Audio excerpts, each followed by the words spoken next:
العوافي ومساء الخير لكل المتابعين. عدة ملفات اليوم رح نتعاطى فيها بكل مسؤولية، ورح نحكي الحقيقة الكاملة فيها، خاصة فيما يتعلق بملفات يلي صدرت عن الأحكام عن المحكمة العسكرية بحق نوح زعيتر.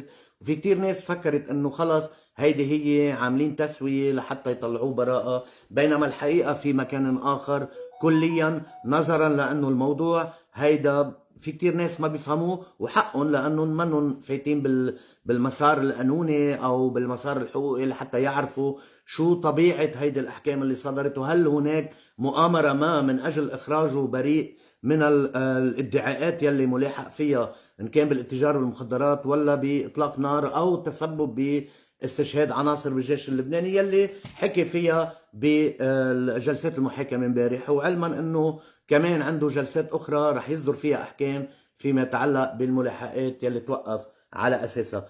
كمان نقطة تانية بدنا نحكي عن الرئيس الحكومة نواف سلام يلي كان بالمؤتمر أو الندوة الاقتصادية بدبي، يلي حكي عن استتباب الأمن بلبنان. أكثر مرة بتاريخ لبنان بيكون هناك استتباب أمن، وعم نشوف الجرائم اللي عم يعملها العدو الإسرائيلي بحق الشعب اللبناني وبحق الأملاك العامة والأملاك الخاصة اللبنانية. هل هي هيدي يعني إذا جزء من لبنان مجروح وجزء من لبنان عم يتعرض لضربات ولتشريد ولهجمات بربرية، بيكون عن جد مستتب الأمن؟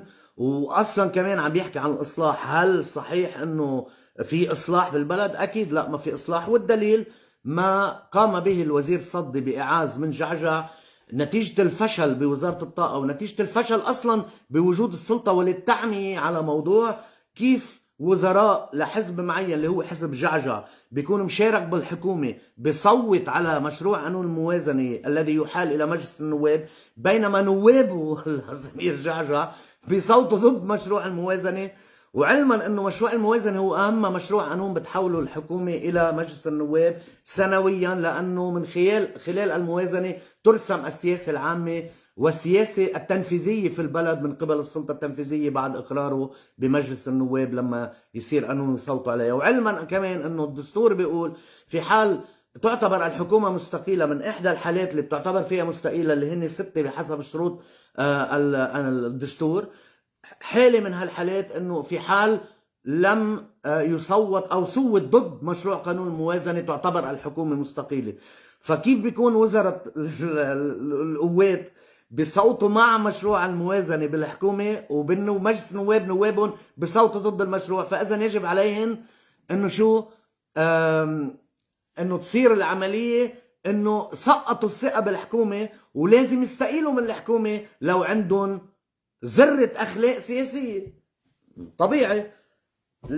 هلا على كل حال رح نشرح بهذا المواضيع، ولكن الموضوع الجوهري والاساسي بهيدا الملف اليوم بهيدي الحلقة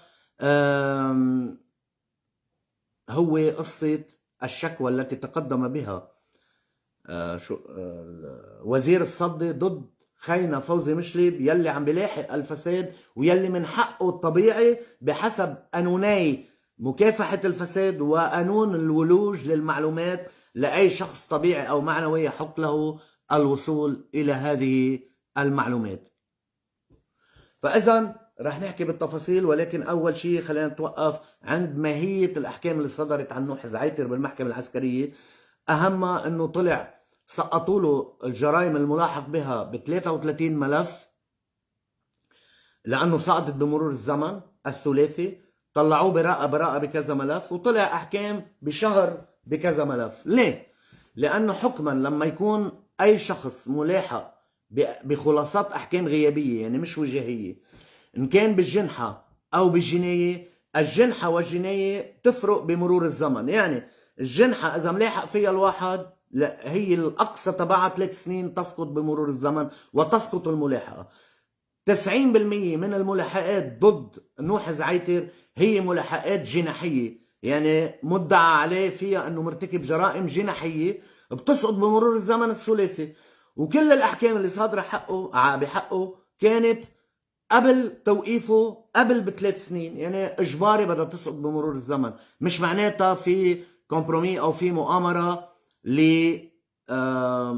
لمنعه من يعني او لاستخراج براءته، لا. فاذا الاحكام الجناحيه اللي بتسقط بمرور الزمن 3 سنين، لانه مرق عليها 3 سنين عن تاريخ الملاحقه، تسقط بمجرد توقيفه، وبالتالي يعلن القضاء وما بيحق له يحكموا فيها. ليه؟ لانه سقطت من تاريخ الادعاء، من تاريخ الملاحقه. بس يمرق 3 سنين عليها بتسقط حكما من بعد مرور 3 سنين، وما بقى يقدر القضاء يحاكمه لو حتى مرتكب الجريمه الجناحيه. بالجنايه كل الملاحقات التي صارت بحقه لنوح زعيتر قبل 10 سنين من توقيفه تسقط حكما وما بحق له القضاء يحاكمه فيها. يجب عليه قانونا ان يلتزم بتطبيق النص الحرفي اللي بيستفيد منها المدعى عليه او المتهم غيابيا او المحكوم غيابيا بسقوط الملاحقه بعد 10 سنين. فبالتالي مجبور المحكمه العسكريه انه تسقط الملاحقات الجنائيه حتى لو قتل قتيل. بس يمرق 10 سنين، هلا بحسب الحالات في 10 سنين، في 7 سنين، في 15 سنه، في 20 سنه، ولكن هذه الملاحقات تسقط بالجنايه بعد مرور 16 سنين على تاريخ الملاحقه او على تاريخ صدور الحكم الغيابي. يعني اذا مرق من تاريخ صدور الحكم الغيابي لحين التوقيف اكثر من 10 سنين، يعني 10 سنين زاد يوم، تسقط هذه الملاحقات، وبالتالي المحكمه ما بحق لها تلاحقوا فيها.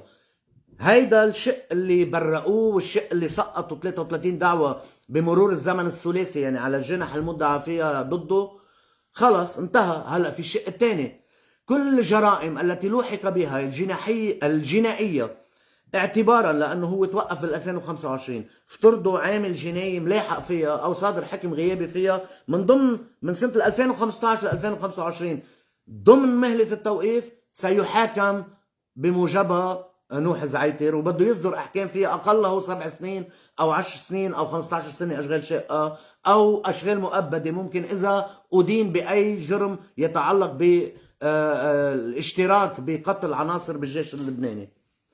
وعلما انه في كثير بفكروا انه الاسلحه او اطلاق النار هيدي جنحه الماده 72 من قانون العسكري اللي بتحكي عن جنحه الاسلحه، وهيدي جنحه منا جنايه، يعني اذا بتقوص النار بالهواء جنحه حيازه اسلحه بحسب الماده 72 من القانون. فاذا كل الملاحقات اللي تمت او كل خلاصات الاحكام الغيابيه اللي صدرت بحقه من سنه 2015 لتاريخ توقيفه ب 2025، هيدي تعتبر منا ساقطه لا بمرور الزمن العشري، ولا في حال طالع عليه ادعاءات او خلاصات احكام بجنح اعتبارها من سنه 2022 لسنه 2025 ما بتسقط بمرور الزمن الثلاثي، والجنايه ما بتسقط بمرور الزمن العشري. بعرف هيدي اللغه جامده، اللغه القانونيه، وفي كثير ما بيفهموا بالترم جريديك لحتى يقدروا يستوعبوها، بس بكل بساطه يعني 10 سنين على الجنايه و3 سنين على الجنحه، فخلص هذا الملف. هلا بده يتلاحق وبده يتحاكم بالملفات يلي ما سقطت لا مرور الزمن العشري ولا مرور الزمن الثلاثي. فنظريه المؤامره مش موجوده بالملف، وبالتالي الاحكام اللي صدرت امبارح على المحكمه العسكريه هي احكام مسار طبيعي للامور، وعم بتنفذ المحكمه المسار القانوني والحقوق القانونيه والموجبات القانونيه المنصوص عنها بقانون العقوبات او بقانون اصول المحاكمات الجزائيه او بقانون القضاء العسكري يلي بقسم منه بتخضع المحكمه العسكريه الدائمه للمحاكمه الاشخاص المحالين اليها. اثنين، فيما يتعلق بموضوع رئيس الحكومه نواف سلام، يعني كل مرة بيطلع بيتحفنا وبيقول الأمن مستتب، وأكثر مرة بتاريخ لبنان الأمن مستتب، مع أنه أكثر مرة بتاريخ لبنان يتعرض قسم كبير منه وقسم مهم من الشعب اللبناني، ما بعرف إلا إذا مش بعتبرهم من اللبنانيين، يعني اللي عم يتعرضوا للتنكيل وللقصف وللتشريد وللتهجير ولتدمير أبنيتهم ولسقوط شهداء يومية عبر الغارات الإسرائيلية اليومية. ما بعرف اذا مش معتبرهم هودي من، او مش معتبر الجنوب من لبنان لحتى يقول الامن مستبد على كامل الاراضي اللبنانيه. هيدا التعليق على نواف سلام. اثنين، عم بيحكي عن الاصلاح عن جد، يعني يعني ما بعرف اذا عايش بلبنان هيدا الزلمه.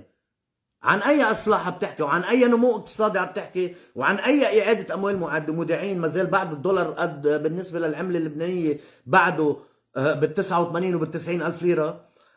عم تتقاتلوا لحتى او عم تتواطئوا بين بعضكم ان كان الحكومه ولا مجلس النواب من اجل سرقه حق المتقاعد في الجيش اللبناني او بالقوى الامنيه او متقاعدي الاساتذه او رابطه الاساتذه او الاساتذه اللي موجودين بالخدمه الفعليه. يعني وين في اصلاح؟ وبعدين الإصلاح بيكون ببلش بالإصلاح الإداري بتنقية الإدارة اللبنانية من الفساد ورموز الفساد والمفسدين فيها. مش بتحطوا مدراء عامين ملاحقين، على القليل نقوا لكم شي مدير عام ما يكون ملاحق لحتى ما حدا يغبر عليكم. بس للأسف لأنه التسويات السياسية، يعني سمير جعجع عمل تسوية مع نبيه بري، الشركاء هن شركاء، بس شركاء كيف؟ نبيه بري هو الآمر، سمير جعجع هو مش الناهي، هو الذي ينتهي بالتنفيذ، لأنه اثنيناتهم من جامعة أمريكا. وبالتالي عملوا كومبين بموضوع مدير عام الجمارك. وهلا بلشت تبين الامور كيف عم هذا، لانه بيظهر بالتعيينات الاداريه وخاصه فيما يتعلق بالتعيين الدبلوماسيين. كلنا بنعرف انه من يومين تعينت، صدر مرسوم تعيين ومع ما وقعته وزاره الخارجيه المشهور فيها التيس، اللي يقول مش انا عم بقول عنه تيس، رجي اللي قال عن حاله انه تيس هو، مضى مرسوم تعيين بنته للرئيس بري سفيرة لبنان بلندن ببريطانيا. يعني معناتها بينت البلوتيكا وبينت التسوية اللي عاملينها والمقايضة. أول شيء وزارة الخارجية قبل وزارة المالية بعد ما، وما في مشكلة، انتبهوا بالتسويات السياسية ما في مشكلة، بس ما فيك تقول ممنوع وما بشارك بالحكومة إذا بيجي وزير المالية من الثنائي شوي، وإذ بتقبل مثل التوتو بتشارك بالحكومة ووزير المالية بيجي من الثنائي. هيدا هو المقصود، هالحمله اللي عملناها عليه، مش لانه ساوم، لا، كل واحد بالسياسه له حق يساوم اللي بده اياه قد ما بده، بس ما يحكي شيء ويكذب. طلعت قلت ممنوع بالعلن، برر ليش قلت ممنوع. فاذا اللي بيتبين انه جراسيا أزي تعينت مديره عامه للجمارك لحتى على قبل نبيه بري انه يقبل بهيدا التعيين كرمال يقبل وزير الخارجية رجي بتعيين بنته للرئيس بري سفيرة ببريطانيا للبنان. وهيدا الشيء كمان بفوت بقصة ما بحق له ولا مسؤول بالدولة اللبنانية للدرجة الرابعة بصلة القرابة انه يعين ويستفيد من السلطة اللي عم بيمارسها لحدود الدرجة الرابعة. بتلاقيهم بعينوا اولادهم هلا حدا بينط لك بيقول لك ايه وصهروا للجنرال هون، صهروا للجنرال هون. بالحكومة له حق، حيلا واحد بالحكومة، ولكن بالإدارة العامة ما بيحق له. فيعني دقوا راسكم بالحيط، لأنه نحن بنعرف، لأنه بنعرف الدستور وبنعرف كيف الواجبات بتكون. أما فيما يتعلق بموضوع الساعة وخاصة موضوع خينا فوزي مشلب. فوزي مشلب يلي ما بيعرفه هو مواطن لبناني صالح آدمي نظيف شريف يقوم بما يوجب عليه القانون والأخلاق الوطنية انه يمارس دوره كمواطن لبناني نتيجة تقاعس القضاء عن التحرك تلقائيا فيما يتعلق بالجرائم والإخبارات والمعلومات التي ترد تباعا كل يوم بالإعلام عن فساد هون، عن فساد بهذه الوزارة، عن فساد بهذه الإدارة، عن فساد بهذه المؤسسة. هو أخذ على عاتقه كل شيء بيتعلق بفساد أو ما نمي إليه من فساد بمواضيع تتعلق ببواخر الفيول واستخدام الفيول للبنان، خاصة بتزوير المنشأ.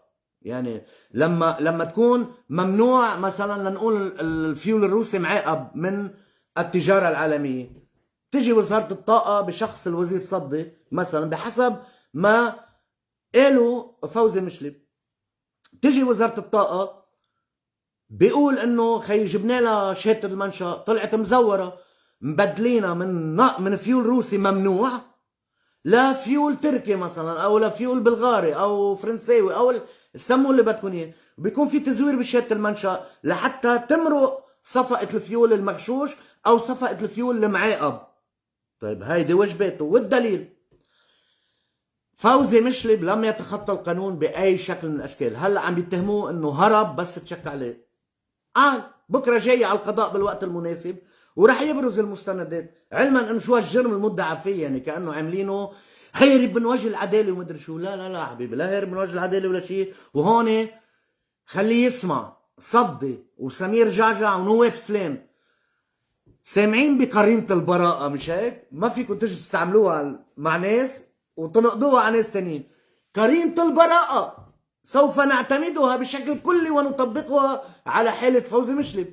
قرينة البراءة، ملاحق ولكن غير مدعى عليه، مش هيك؟ مش ملاحق، هو قدم إخبار جو صدي نتيجة فشله بوزارة الطاقة ونتيجة انفضاحه بموضوع شهادات المنشأ المزورة. قدم شكوى قدام النيابة العامة أو إخبار قدام النيابة العامة التمييزية بشو؟ بجرم التعرض للأمن القومي الخارجي والأمن الداخلي الاقتصادي على فوزي مشلب. بينما الحقيقة عم بيستعمل الاحتيال الوزير صدي عن طريق إجراءات التقاضي لإيهام القضاء بأنه ضحية وفوزي مشلب هو الجلاد وهو اللي مرتكب جرائم تزوير المنشأ. والدليل ما عليه، هون بنحكي نحن قانون بكل شفافية. إن كان فوزي مشلب فل بعد الشكوى ولا قبل الشكوى هيدا منه مهم، المهم بس يرجع فوزي مشلب وقرب سفرته يومين، لأنه كانت سفرته لبعد يومين، بما أنه عملوا اللي عملوه بعد غيابه، يعني عملوه أنه سافر هو بعد الشكوى، ولكن الشكوى كانت بعدها بإطارها الإخبار. يعني ما مش معقول يطلع دغري بلاك بس تحري بإخبار طالما معروف محل إقامته أنه مسافر. هلأ رح يرجع مثل ما صار، رح فوزي مشلب رح يرفع بعد يومين، رح يرجع على لبنان، ولحتى يسرع بتقديم المستندات. خلينا نقول كيف فوزي مشلب عم يمارس حقه وكيف جو صدي أخطأ في تقديم هذا الإخبار أو الشكوى قدام النيابة العامة التمييزية، لأنه بالنتيجة هلأ رح يصح له فوزي مشلب يقدم ملفاته ومستنداته بقلب القضاء، طالما نحن انه انا شخصيا مثلا عمل هيك صدي انه قدم شكوى عظيم، بس ما فيك تكذب بالشكوى لحتى توهم القضاء انك انت ضحية. ليه؟ والدليل القانون اللبناني قانون مكافحة الفساد بيعطي بمقدمة هذا القانون وبالمادة 18 منه يلي بتحكي عن موضوع، خليني بس اقراها لحتى ما، عن موضوع مهام هيئة العليا لمكافحة الفساد. بتقول: تعمل الهيئة على مكافحة الفساد والوقاية منه وكشفه، وعلى تطبيق الاتفاقيات والمعاهدات الدولية ذات الصلة التي يكون لبنان منضما إليها، وأداء المهام الخاصة المناطة بها المحددة في هذا القانون وغيره من القوانين. بشكل خاص تناط بالهيئة المهام التالية: تلقي الكشوفات التي تردها والمتعلقة بالفساد وباستقصاء جرائم الفساد ودرسها وإحالتها عند الاتضاء إلى سائر الهيئات الرقابية والتأديبية والقضائية. رصد 2: رصد وضع الفساد وكلفته وأسبابه وجهود مكافحته والوقاية منه، مع تلقي كافة المستندات التي تشير إلى حدوث فساد ما في أي مؤسسة أو إدارة عامة لبنانية. فوزي مشلب عم بيقوم بهذا العمل من ضمن حقه كمواطن لبناني بتقديم إخبارات علنية، مش عم بيعملها بالسر أو عم بيعمل نميمة، عم بيقدم مستندات وعم بيقول هيدي الباخرة مزورة شهادة المنشأ، وبالتالي عم بيحولها بموجب إخبارات على النيابة العامة التمييزية. النيابة العامة التمييزية من بعد آخر باخرة من بعد مرور 17 يوم على تقديم الإخبار من قبل فوزي مشلب ما قدرت النيابة العامة التمييزية تثبت بعد تجيب المستند، لأنه ما بيعطوها إياه من بلد المنشأ، لأنه في توريط لناس كبيرة. بتطمطم الملف وتنام عليه وما بتحركه وما بتستدعي وراه فوزي مشلب لحتى يجي وكمان يبرز مستندات إضافية. لما انكشفت هيدي القصة بيقوم فوزي مشلب بيوجه كتاب تبعا لأي قانون، يعني احنا ما يقولوا لأنه صدي قدم عليه شكوى انه عم يتعرض للأمن الوطني، الأمن القومي الخارجي والأمن الوطني الداخلي الاقتصادي. لا يا حبيبي، لا، هيدي الحركات بتعملها مع سمير جعجع وبتعملها مع جماعة سمير جعجع، ما بتعملها مع الناس اللي بيفهموا ومع الناس الأوادم، خاصة على رأسهم فوزي مشلب. ليه؟ لأنه في قانون اسمه قانون الولوج إلى المعلومات الذي يعطي اللبناني شخصا طبيعيا كان أم معنويا بالقطاع الخاص أو بالقطاع العام الحق بالولوج إلى المعلومات واكتشاف هذه المعلومات والمستندات، خاصة فيما يتعلق بتزوير أوراق تعتمد من أجل استيراد فيول مزور بشهادات المنشأ تبعه الذي يؤدي إلى تقاضي عمولات وسمسارات. قام بعمله الطبيعي اللي بنص عليه قانون الولوج إلى المعلومات. وما عليه لحتى مبين كذبه للوزير صدي بالشكوى اللي عملها، واصلا رح ترتد عليه، واصلا عمل له خدمه لفوزي مشلب انه قدم شكوى على القضاء. قال لك ما زالوا يلا مسافر منتقل له اياها هيك ما عادش بيسترجي يرجع. لا هيدي كمان ما زبطت معك صدي. راجع فوزي مشلب قريبا بهاليومين ورح يبرزوا المستندات. بس الحقيقه وين؟ فوزي مشلب ما تخطى اي قانون وما حرض اي مرجعيه ان كانت دوله ولا ان كانت مؤسسه بيتعامل مع لبنان ضد لبنان او ضد الامن القومي الخارجي، الامن القومي او الامن الاقتصادي الداخلي. بدليل قانون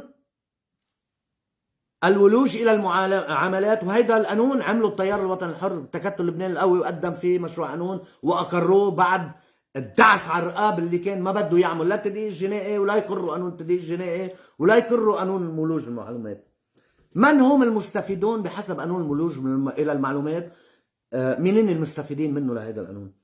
يحق لكل شخص طبيعي او معنوي، طبيعي يعني مثل فوزي مشلب، يعني بالتحديد القانوني للكلمه طبيعي معناتها الشخص العادي، والمعنوي معناتها مؤسسه، دوله، وزاره، شركه، هيدا اشخاص معنويين. فاذا مين بيستفيد من هذا القانون؟ للولوج للمعلومات وللاستقصاء لاخر درجه حول اي مستند او حقيقه معلومه ويقدم فيها الى مراجع داخليه ان كان قضائيه ولا اداريه ولا سياسيه، والى مراجع خارجيه ان كان الامم المتحده ولا جي بي مورغان تشيز بكندا بامريكا، لانه كل التحويلات واوامر الدفع لكل الدول تقريبا بتتم بالدولار الامريكي، معناتها بتتحول على جي بي مورغان تشيز بنيويورك بمنهاتن، لحتى يا اما بيوافق على الحواله يا اما بيرفضها. فاذا مارس حقه القانوني والطبيعي بشكل كامل و100% من دون اي غبره على تصرفه. فاذا يحق لكل شخص طبيعي او معنوي بمعزل عن صفته ومصلحته الوصول الى المعلومات والمستندات الموجوده لدى الاداره، يعني وزاره الطاقه، والاطلاع عليها. يعني ما خرق القانون فوزي مشلب، قام بواجباته كمواطن وطبق القانون الولوج الى المعلومات بحذافيره مع وزاره الطاقه. وهيدا لانه تحريض سياسي ولانه تحريض لانه والله هو عوني او شيء، لا، عم بيقوم بواجباته وعم بيمارسها بحسب القانون بحسب الموجبات والحقوق اللي بيعطيه اياها القانون اللبناني والدستور اللبناني، وخاصه قانون الولوج الى المعلومات. فاذا الوصول يحق له الوصول الى المعلومات والمستندات الموجوده لدى الاداره والاطلاع عليها وفقا لاحكام هذا القانون دون حاجه لتبيان اسباب الطلب او الاطلاع او وجهه استعمال هذا الطلب مع مراعاه عدم اساءه الاستعمال في الحق. فاذا خلينا نكون واضحين لكل الناس، فوزي مشلب يعني هون بالنقيض على ما قام به بالتصرف أرعن وبتصرف غبي قام به وزير الطاقة لحتى يضيع الشنكاش بالقضاء، لحتى ما يتلاحق هو بموضوع تزوير مستندات شهادات المنشأ لباخرة الفيول الأخيرة يلي ما قدرت النيابة العامة التمييزية تثبت لحديت هذا التاريخ، واللي ما قدرت جو صدي يهرب منها إلا بالادعاء على فوزي مشلب. فإذا فوزي مشلب عم بيقوم بحقه يلي بيعطيه القانون اللبناني، وعم بيكشف فضايح ومستندات أي مستند مزور لدى الإدارات العامة بلبنان، وهيدا حقه الطبيعي. بالعكس شكوى صدي عم بيحاول الترهيب ضد فوزي مشلب لحتى ما يضل مستمر بممارسة حقه بموجب قانون الولوج إلى المعلومات. هيدي خليها تكون مفهومة للكل لحتى ما يكذبوا عليكم جماعة جعجع مثل ما العادة بالإشاعة وبالبهور وبالتفنيس وبيعملوه مثل كأنه مجرم هربان وفار من وجه العدالة. لا، فوزي مشلب راجع بهاليومين وبالوقت المناسب دغري رح يقدمها. وأنا أكيد انه مديريه المخابرات لانه تحولت لعندها بما انه تعرض للامن القومي الخارجي والامن القومي الداخلي حولوها على مديريه المخابرات. انا بعرف مديريه المخابرات وجهاز مديريه المخابرات والنيابه العامه العسكريه لا تقترف اي خطا بهذا الموضوع، لانه سيحملها مسؤوليه وسيكون هناك دعاوى على الخارج لمنظمات الدوليه بانه عم تمنع اي مواطن لبناني من استعمال حقه بالقانون، خاصه بقانون مكافحة الفساد وبقانون الولوج إلى المعلومات اللي عم يستعملوا بحرفيته وبحذافيره خينا فوزي مشلب. فإذا شو بيقصد بالإدارة بهذا القانون؟ الإدارات العامة بما فيها المديرية العامة لرئاسة الجمهورية والمديرية العامة لرئاسة مجلس النواب ورئاسة مجلس الوزراء والمؤسسات العامة والهيئات الإدارية المستقلة والمحاكم والهيئات والمجالس التأديبية والبلديات والمؤسسات والشركات العامة والخاصة. يعني له حق فوزي مسلم، وأنا كمواطن، كل مواطن له حق يستعمل هذا النص القانوني من أجل أن يستحصل على أو يستنبش حقيقة أي مستند بأي إدارة أو أي شبهة عن ريحة فساد بأي وزارة أو إدارة. فإذا ملاحقة فوزي مشلب هي من أجل وقفه عن القيام بما يقوم به من واجبات وحقوق ينص عليها الدستور والقوانين المرعية الإجراء. 2، لتظهير للرأي العام خاصة قبل الانتخابات النيابية بما أنه الفشل واصل لطنابه فيما يتعلق بوزراء سمير جعجع بالتحديد، ان كان بوزاره الطاقه ولا بوزاره الخارجيه ولا بكيفيه ممارستهم لدورهم ان كان بالسلطه التنفيذيه والمجلس النواب. هيدا الانفصام الكبير يلي ما عم بيخلون يعني المفروض يتحملوا مسؤوليته. فهي لحتى يغطي بيقوم بقدم شكوى بيلهي الراي العام انه ليكن نحن عم نقدم شكوى على فوزي مشلب. فوزي مشلب شخص مواطن طبيعي ولا له علاقه له لا بالمؤسسات الحزبيه ولا له علاقه بالمؤسسات العامه. كل ما يقوم به هو تنفيذ القانون بحذافيره وعم بيكشف الفساد بكل مراحله فيما يتعلق ببواخر الفيول. هلا 3 عم بيظهر يعني معليه بيدعي بموجب الماده 289 عقوبات. شو بتقول الماده 289 عقوبات حتى خلي العالم كمان تفهم هذا الموضوع؟ تفضلوا.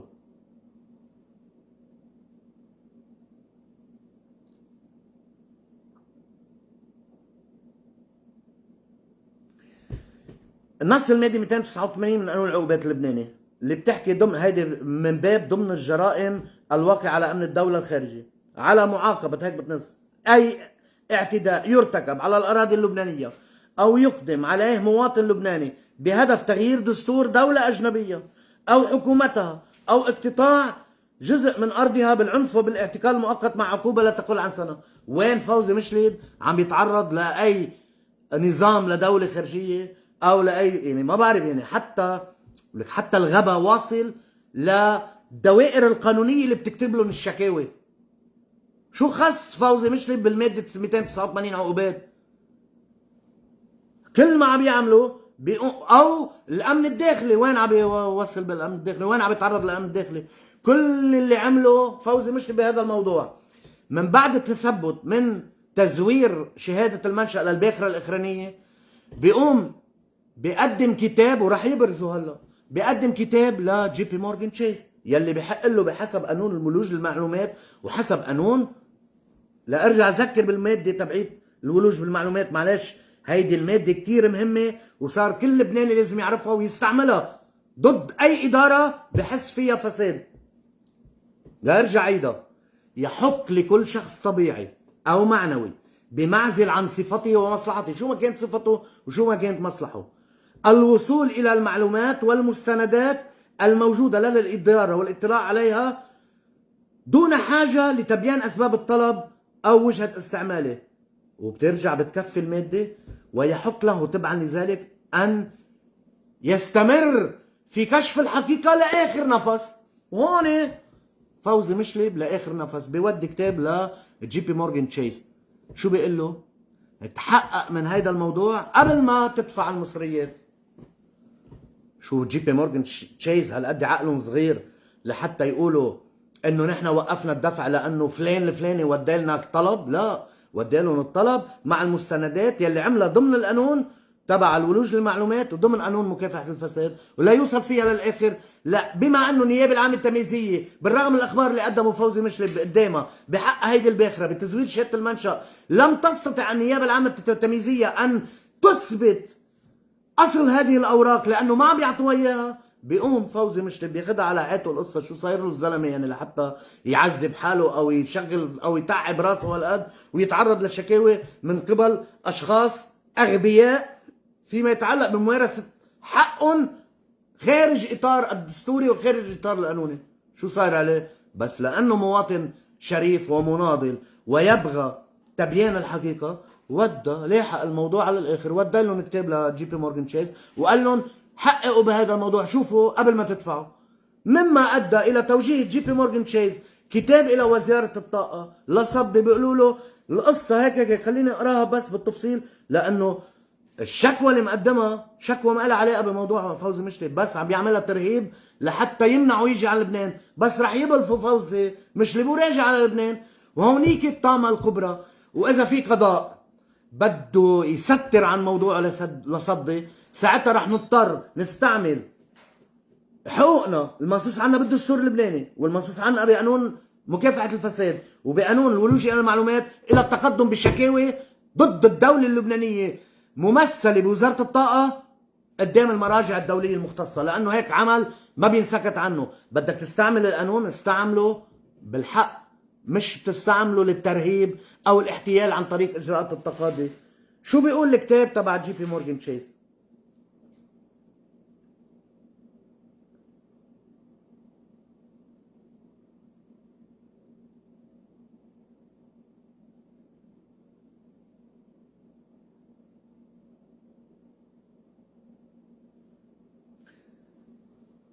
بحسب كمان النص اللي ابرزه جو صدي بشكوى، بيقول: تقدم وزير الطاقة والمياه جو صدي بإخبار أمام النيابة العامة التمييزية بحق المدعو فوزي مشلب بسبب قيامه عن سابق تصور وتصميم، عم بركب له الجرم يعني، بالإخلال بالأمن القومي الاقتصادي وتهديد الاستقرار الاجتماعي، وسعيه لافتقاد الثقة بالدولة اللبنانية وشل مرافقها، ولتكبيد الشعب اللبناني برمته خسائر فادحة نتيجة سعيه للتسبب بالنقص في المشتقات النفطية، مع ما لذلك من أثر على حياة المواطنين. عم يركب له ملف، عرفتوا كيف؟ وهو فوزي مشلب مقدم شكوى بالنيابة العامة التمييزية، يعني مش عم يفتري، مقدم شكوى. صدي ما قادر يجيب مستند واحد.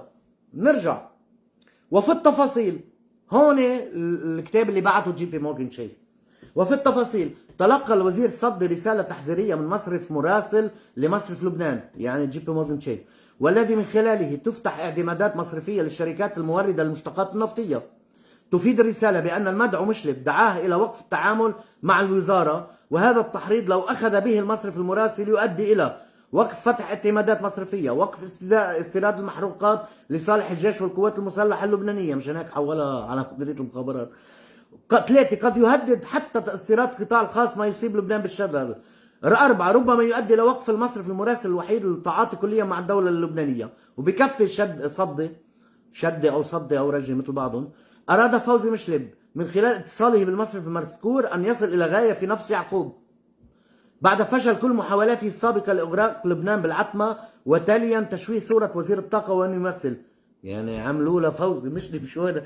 إذا شخص مواطن طبيعي لبناني قادر يعمل فيك هيك، يعني معناتها أنت عندك مشكلة يا معالي الوزير. وبعدين المصرف جي بي مورغان تشيز، لأنه فوزي مشلب عم يستعمل حقه القانوني، عم يمارس كل الحقوق اللي بتعطيه اياها المادة 1 من قانون الولوج للمعلومات والمادة 18 من قانون مكافحة الفساد، عم يستعملها للآخر لأنه مقدم شكوى وعم يلحقها. فكيف بيكون عم بيعرض الأمن القومي الخارجي أو الأمن القومي الداخلي الاقتصادي والاجتماعي اللبناني للخطر؟ أنت من واجباتك تقول إنه فوزي مش بتدعي عليه بشو، مش بهيدي، لانه ما بيحق لك تدعي عليه بهيدا النص. يعني انت بتدعي عليه اذا مزور شهاده المنشا، او اذا مزور المستند اللي بيقول انه شهاده المنشا تبع الفيول اللي مستورد بحسب الباخره مزور، هون بتدعي عليه. هلا انت اعطيته مجال لحتى يلقطك بخوانيقك اكثر بالقانون انه يدعي عليك بالافتراء عندما يقوم بال تواجد امام مديريه المخابرات للتحقيق معه بالشكوى اللي انت قلتها لحتى يبرز المستندات. وبده بالاخر النيابه العامه التمييزيه لن تستطيع، وبكره بنذكر بعضنا، لن تستطيع ان توقف فوزي مشلب ولن تستطيع الادعاء عليه لانه لا وجود لجرم، ولانه الجرم اللي انت مدعي فيه يا وزير صدي هو اختلاق جرم، وبالتالي بده يدعي عليك بالافتراء. هيدي هي ملخصها للقصه، واكيد رح نتابع هذا الموضوع كل يوم بحلقاتنا ولحتى تبين الحقيقه مثل ما هي، ولحتى نبين كذب هؤلاء كيف عم بيحاولوا يستعملوا القانون ليتحايلوا عن طريق اجراءات التقاضي ليستعملوا الترهيب على فوزي مشلب، لانه عم بيمارس حقه 100% مثل ما ينص عليه قانون الولوج الى المعلومات، يلي بحق له يوصل لحيالله مستند باي اداره ويحقق ويكشف ويقدم طلبات الى اي مرجع داخلي او خارجي بحسب قانون مكافحه الفساد اللي موقع عليه لبنان لمعاهده مكافحه الفساد يلي عضو فيها، هو موقع عليها، ولا قانون الولوج المعلومات اللي بتعطيه حق للمواطن الطبيعي اللي مثله لفوزي مشلب واللي مثلنا انه يتقدم باي طلب لاي مرجعيه. وهيدا الشيء رح يثبته فوزي مشلب، ورح تطلع براسك يا جو صدي انت وسمير جعجع اللي معودين على التوتر هلا مؤخرا. على كل حال بكره الوزير بصير عنده حلقه مع مرسيل غانم لحتى يحكي بهيدي المواضيع كلها. بس نحن لو فوزي مشلب غلطان كنا بنقول عنه غلطان، ولكن ابدا فوزي مشلب هذا المواطن الادمي النظيف الشريف يقوم بواجباته واكثر من واجباته، عم بيستعمل حقه كمواطن لبناني وعم بيستعمل حقه بموجب القوانين يلي بتعطيه هذا الحق، وخاصة برجع اقول قانون الولوج الى المعلومات وقانون مكافحة الفساد. وللحديث تتمة، ومثل كل اخر فيديو بنقول له نحن معك لاخر نفس، ونحن لاخر نفس معك يا فوزي، لانك عم تشتغل صح، ولانك عم تتأيد بالقوانين، ولانه عم تتعرض للظلم والمظالم من قبل قرطة عم بيراهبوا الناس، لانه بيتبين بحسب قول نواف سلام انه الاصلاح انه هذه المنظومة الان شغلتها وعملتها هي ملاحقة كل من يلاحق الفاسدين والمرتكبين في إدارات الدولة لحتى ينسكت عنهم، لحتى يبقوا بالسلطة. تصبحوا على ألف خير.